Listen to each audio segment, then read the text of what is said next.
Cabinet met again today briefly, a whole bunch of announcements. Everybody's going to open up except for Western Australia. Perth remains the most isolated city geographically and it seems politically in the world. Liz Storer, I also note, and I said a couple of weeks ago, and people thought, oh, Gary, you're gilding the lily here, that the Queensland border won't open up until the Suncorp State of Origin match was dealt with. Everybody from New South Wales except Sydney-siders can come, and today they announced this afternoon, the Queensland government said 52,500 people can come to Suncorp. There's no dress code, but, oh, by the way, Liz, there's no dancing allowed in Queensland still. We can have 52,500 at the grandstand, but only 200 at a funeral or something. So go figure. It's all crazy, isn't it? These rules are doing my head in, Gary, especially when cases are so low now. I mean, we've even got Victoria, 0 days, every single day now. We're well past the point, you'd think, of these ridiculous restrictions. And when you're talking about a state that has now hosted a game of tens of thousands of people still throwing out these random restrictions. I mean, a McGowan in WA, you know, leaving state cabinet today, like, yeah, don't worry, team, I've kept you safe. It is utterly ridiculous. This has gone past absurdity. This is ridiculous. And when we're watching countries like the UK still, you know, devastating what they're seeing unfold there.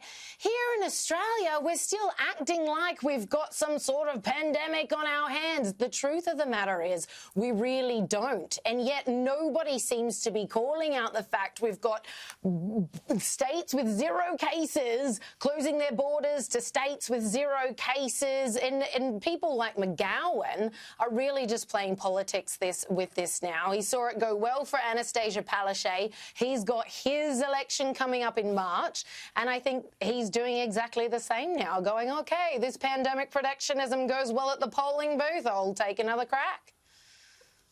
Yeah, he wants to keep it going as long as possible. In Victoria, it's basically declared that an experiment on the way the bureaucracy operates. Bronwyn produced a mission failure. The public servants are starting to be filtered out the door, sacrificial lambs. But it still strikes me in the deck of cards, about 10 or a dozen people that really did muff up this hotel quarantine fiasco. There is a whole bunch of people who've got to go, including the Joker himself, Daniel Andrews. But people still like him. They still think, oh, you know, we like being punished. It's sort of, you know, bondage and discipline Victorian style down there, I think. I said right from the beginning that China not only exported the disease, it also exported fear. And it is that fear factor that has allowed these premiers to control their populations. And it's, I mean, people, perfectly normal people who you might think would think properly are cowed into fearing it and saying, well, we need to be locked down, we need to be kept cocooned and so on. So it's a real problem. But the rest of the problem, of course, is how do we restore a functioning federation? That High Court judgment in Western Australia was absolutely of no use at all. We don't know what they've said. All they've said is that they referred the facts of the case to the federal court to determine what facts the High Court would make their determination upon. They've said, no, it was OK to put them in place. Well, was that at the time that the action was begun?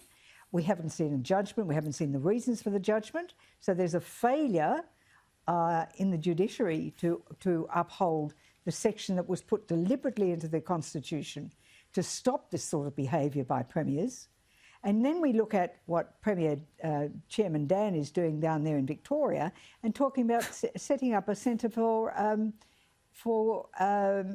communicable infectious diseases. Just like the one in Wuhan.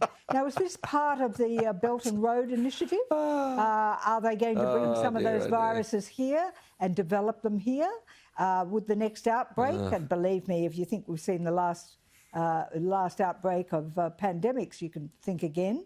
Will the next one happen here because the virus has been brought here? I mean, there are serious questions that have to be asked. And it doesn't seem, there is no action on it. It's not happening.